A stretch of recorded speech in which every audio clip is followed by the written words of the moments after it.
They say death reveals the truth. As our carriage plunged into the ravine, my husband's final words shattered everything I thought I knew. If I could live again, I would marry Serafina. The gods must have a cruel sense of humor, because they granted his wish.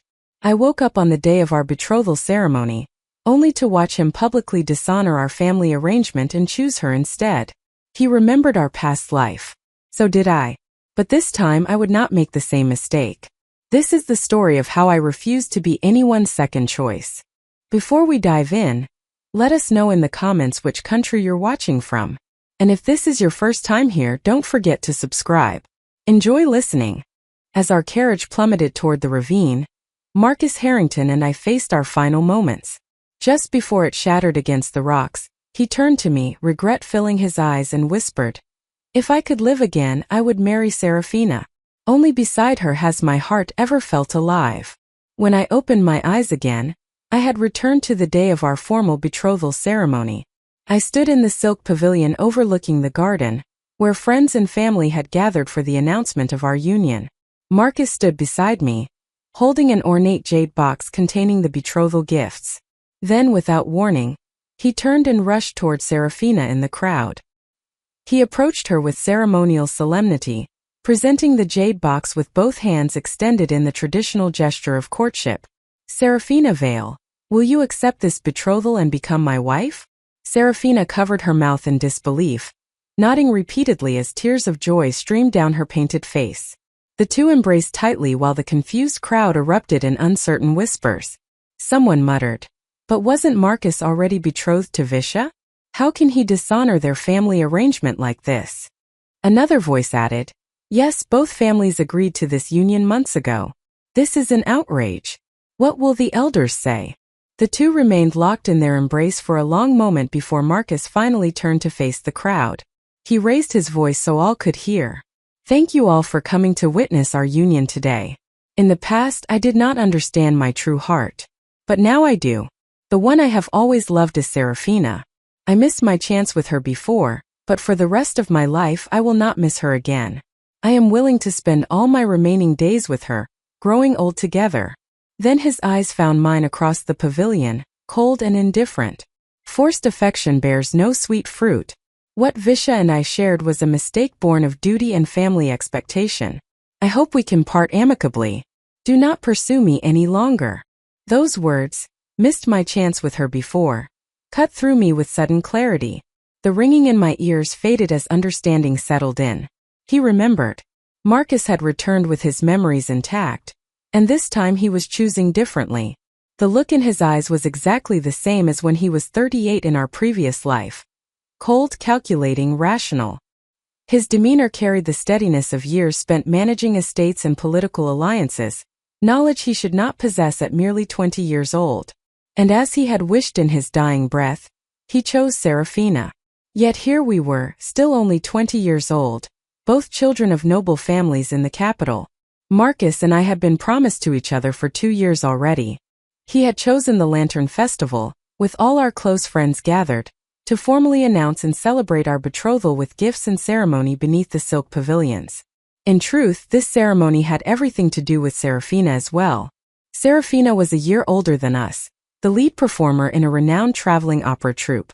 She was beautiful, lively, bold, carefree, and unafraid to love or hate. When our families first attended her performance at the Spring Festival the year before, she had fallen completely for Marcus at first sight.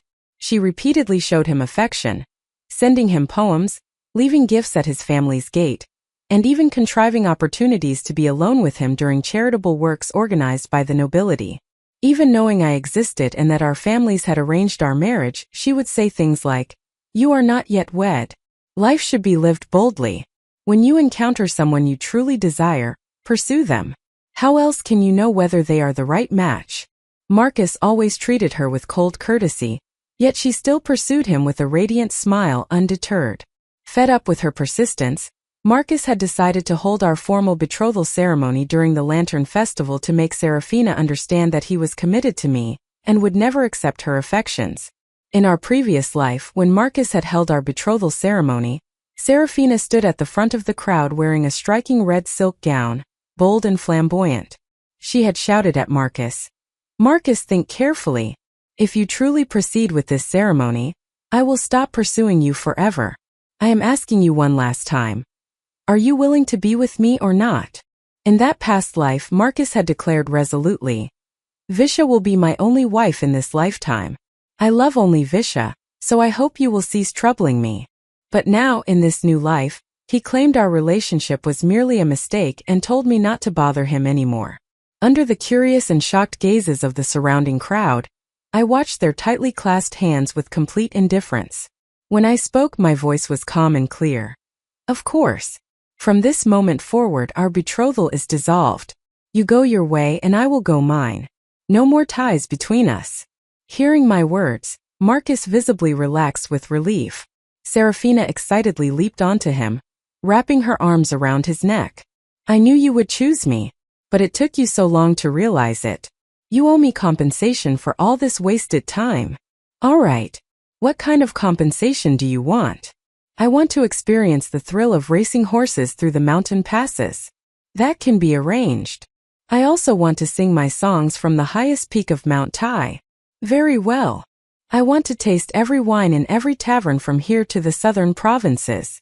As you wish. Marcus gazed at her with absolute adoration, as if looking at a long-lost treasure finally recovered. The crowd erupted in scandalized whispers, elders shaking their heads at such improper behavior while younger guests exchanged uncertain glances. My handmaiden Lily spoke up indignantly beside me. Lady Visha, this is a grave insult. To cast aside a formal betrothal in public, how is that not betrayal? All that talk of finally understanding his heart, where was such clarity before? Why wait until today to break the engagement? Another friend added. Exactly. He gathered all our families here supposedly to formalize his marriage to Visha, only to humiliate her in front of everyone and immediately turn to another woman. What kind of man does this? I turned to call them over, keeping my voice light. Let us go. Didn't you mention there is a new tea house opening in the Western District today? My treat. As they watched me calmly drink cup after cup of wine at the tea house, the women grew worried, urging me to look on the bright side and not waste my sorrow on such an unworthy man. I smiled, embracing them as I said, I am actually happy, truly happy to be free of him. To tell the truth, Marcus and I were born into neighboring noble families, and grew up together as childhood companions from equally prominent households. An arranged marriage between us was inevitable, and from an early age, both sets of parents treated our union as a foregone conclusion. We encouraged and supported each other throughout our studies and training, agreeing to formalize our betrothal once we reached appropriate age, and to marry after the proper ceremonies and preparations. Everything fell perfectly into place. In our previous life together, our days gradually became consumed with managing estates, household responsibilities, political duties, and raising our children. Our feelings for each other slowly faded. He repeatedly complained that life lacked passion, that everything was too predictable and without excitement. Back then, Serafina had become a famous traveling performer, known throughout the empire for her passionate, bold performances. Marcus often attended her shows at festivals, lingering for hours over her vibrant stage presence and returning again and again to watch the same performance, mesmerized. Later, he deliberately found excuses to meet with her privately. At that time, Serafina lived by the principle of seizing the day, advocating for a life free from the constraints of traditional marriage. She had just parted ways with her previous lover. One pursued with deliberate intent, the other was carefree and unrestrained.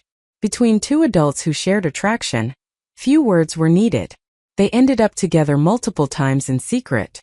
When I discovered the truth, I naturally confronted him. He looked uncomfortable, perhaps even regretful. Visha, I apologize. I never meant to hurt you. But I cannot deny what I feel for her. His apology felt hollow, more about easing his own guilt than true remorse. But then his tone shifted defensively. But you must understand, our life together has become so predictable, so devoid of passion. Serafina makes me feel alive in ways I had forgotten existed. So his apology was merely a preface to justification. Seeing how quickly his remorse turned to self-defense, I asked for a divorce. At first he refused, offering hollow reassurances and suggesting we could find a solution. In truth, his chief concern was that dividing our family's combined estates would be fraught with difficulty and bring disgrace upon both houses. But in the end, he gave in to my insistence. The apologies disappeared entirely, replaced by mockery as he said, "Indeed, being with someone free-spirited brings true happiness. These past 2 months with Serafina have brought me more joy than all the years before. The wild, unrestrained youth I never had. I finally have it now.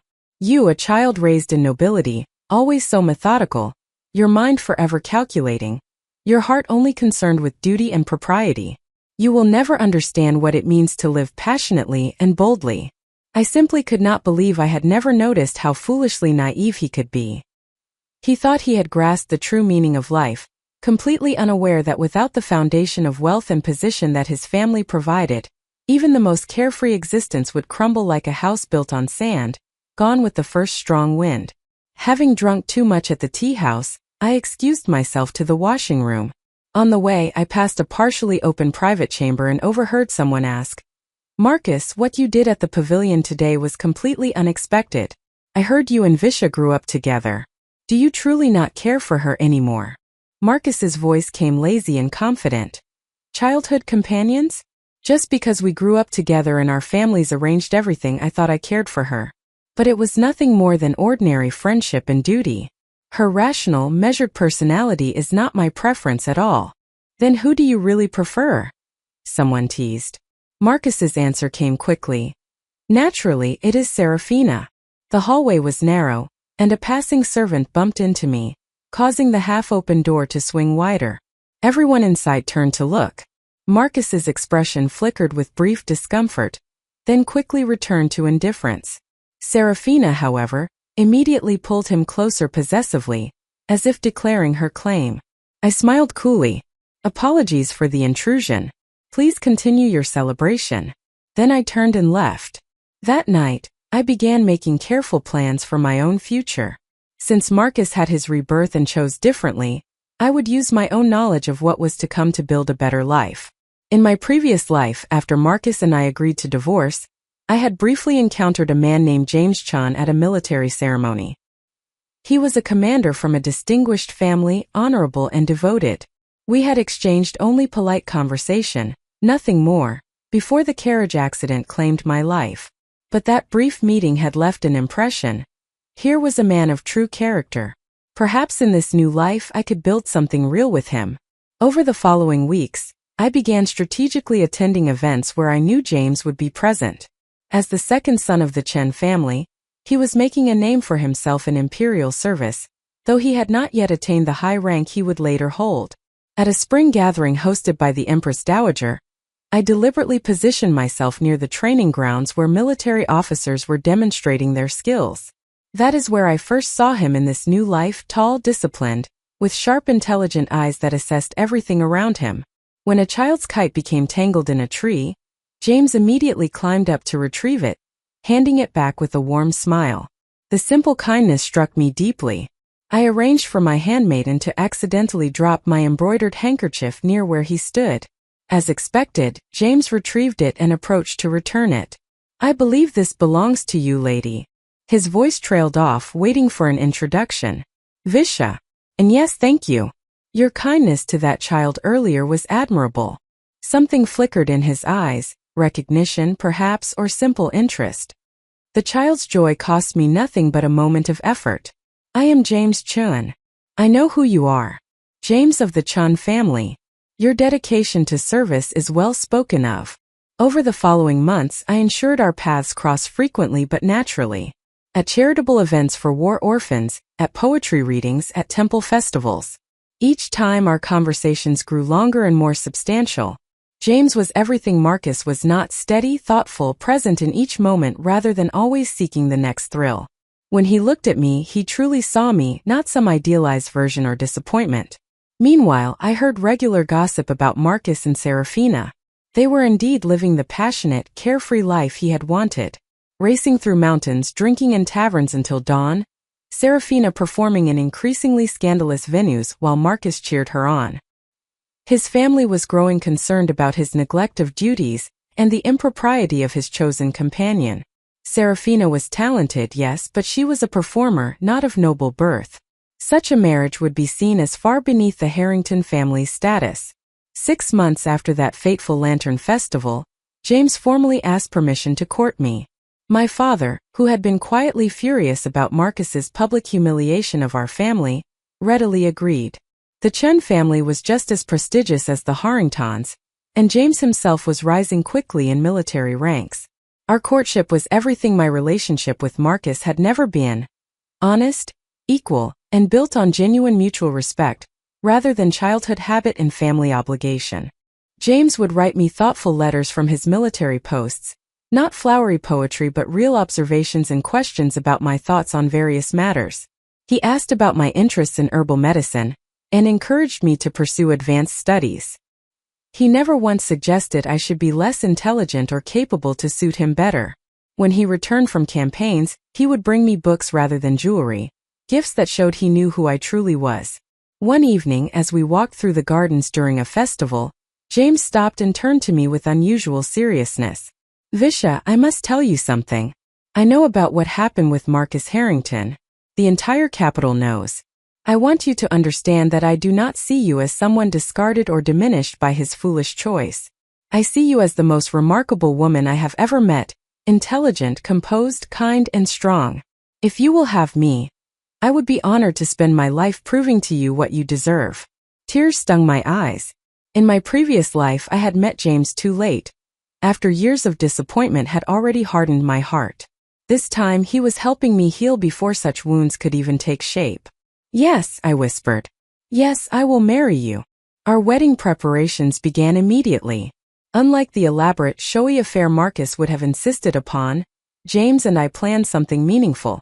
A ceremony that honored both our family's traditions while reflecting who we truly were. But then, just 2 months before our wedding, Marcus appeared at my family's estate. My father, still angry on my behalf, initially refused him entry. But Marcus was persistent, and finally I agreed to see him, with my handmaidens present and the doors open. I would not give him any opportunity to create scandal. He looked terrible. His robes were wrinkled, his hair less carefully maintained than the Marcus I remembered.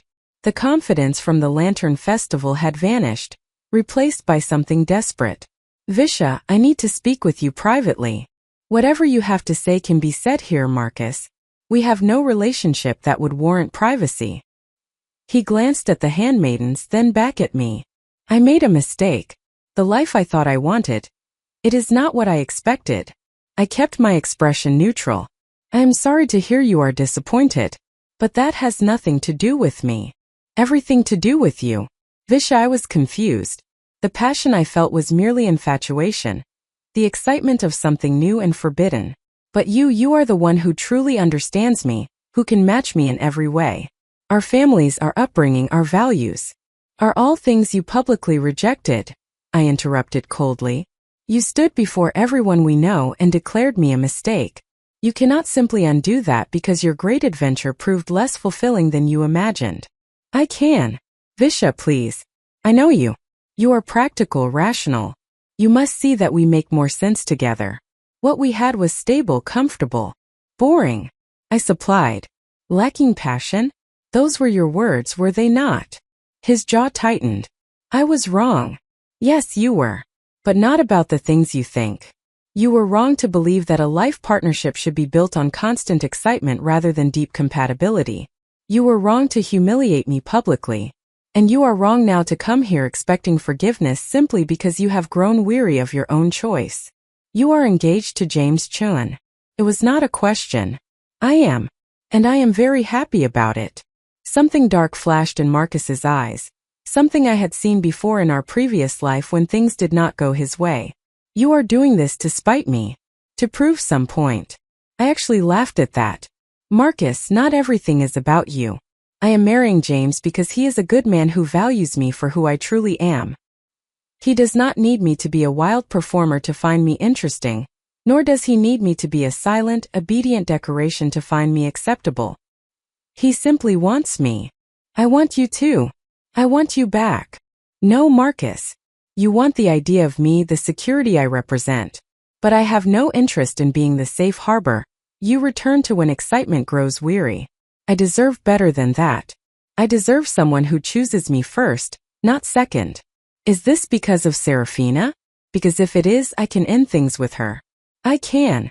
This has nothing to do with Serafina. This has to do with you showing me exactly who you are and what you value. I am simply choosing to believe you.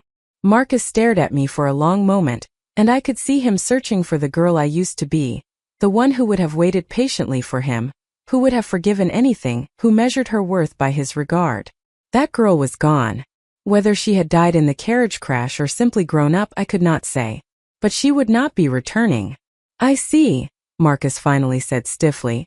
Then I wish you well in your marriage. Thank you. I wish you clarity about what you truly want in life. I hope you find it. After he left, I felt an immense weight lift from my shoulders. I had wondered if seeing him again would stir old feelings, old ways of thinking. Instead, I felt only relief and certainty in my choice. The following weeks passed in quiet, contented preparation. James's family embraced me warmly, and the anger stirred by the earlier scandal gradually faded from my own household as they saw how genuinely happy I was. Then, a week before the wedding, disturbing news reached us. Serafina had been seen entering a wine house late at night with another man, a wealthy merchant known for his wandering eye and loose morals. Multiple witnesses confirmed she had been drinking heavily and appeared quite friendly with this man. The gossip swept through the capital. Marcus's family was humiliated.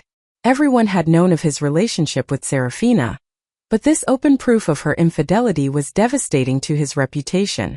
I heard that Marcus confronted her, and there was a terrible scene in the marketplace where she laughed in his face, saying, "You left your noble betrothed for me because I represented freedom and passion. Did you think I would suddenly turn into a devoted and faithful wife simply because you wished it? You cannot have both wild spontaneity and domestic constancy, Marcus. You chose the storm. Do not complain when it fails to become a calm harbor." He had tried to claim she owed him loyalty, that they had an understanding. She had countered that she had never promised him fidelity, that she had always been clear about living freely. The entire situation would have been laughable if it were not so pathetic. Marcus had thrown away a genuine partnership for an illusion, and now he had neither. My wedding day arrived in quiet splendor.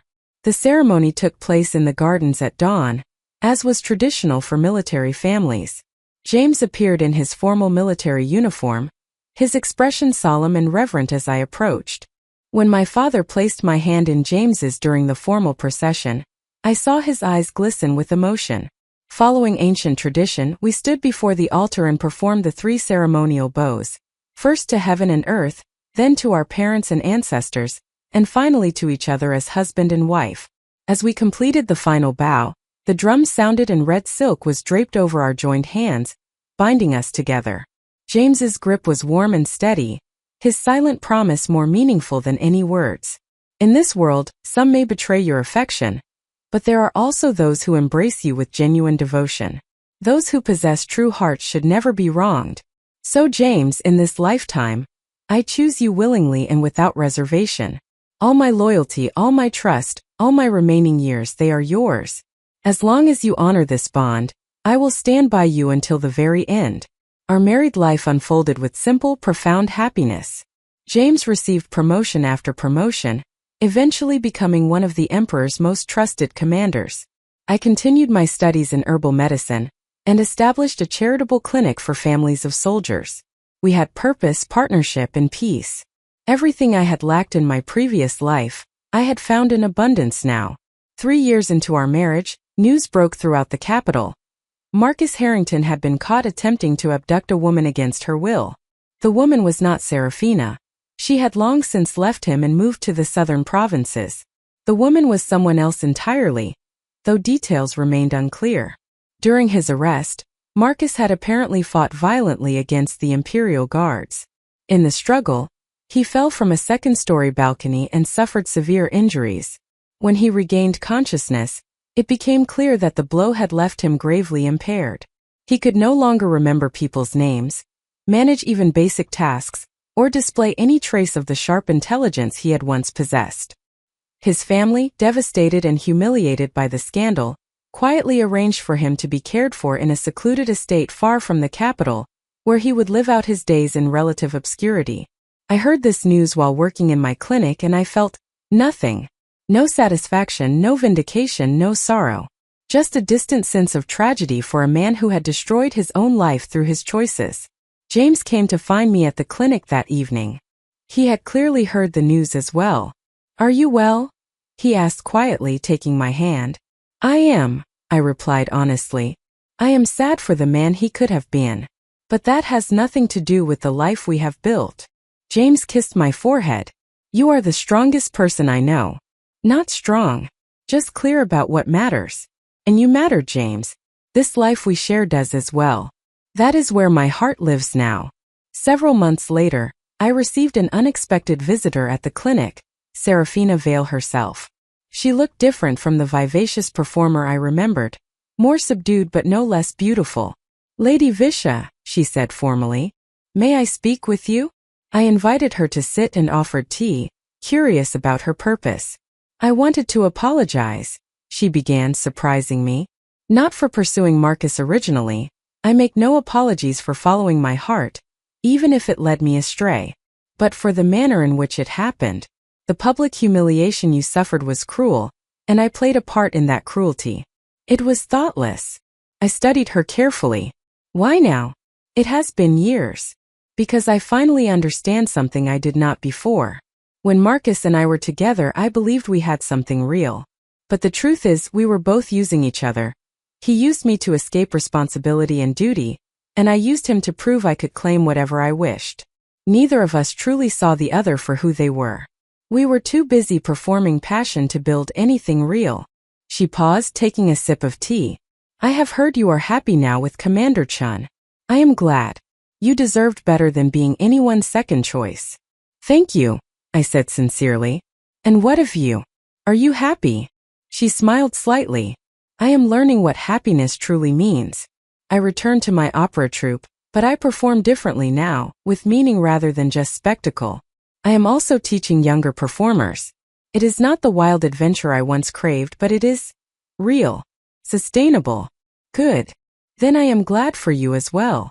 After she left, I reflected on how the Lantern Festival disaster had altered the lives of everyone involved. Marcus had paid the highest price for his confusion, but we all were forced to grow and learn. That evening, James returned from the military compound to find me in contemplative mood. "What occupies your thoughts, beloved?" he asked, settling beside me.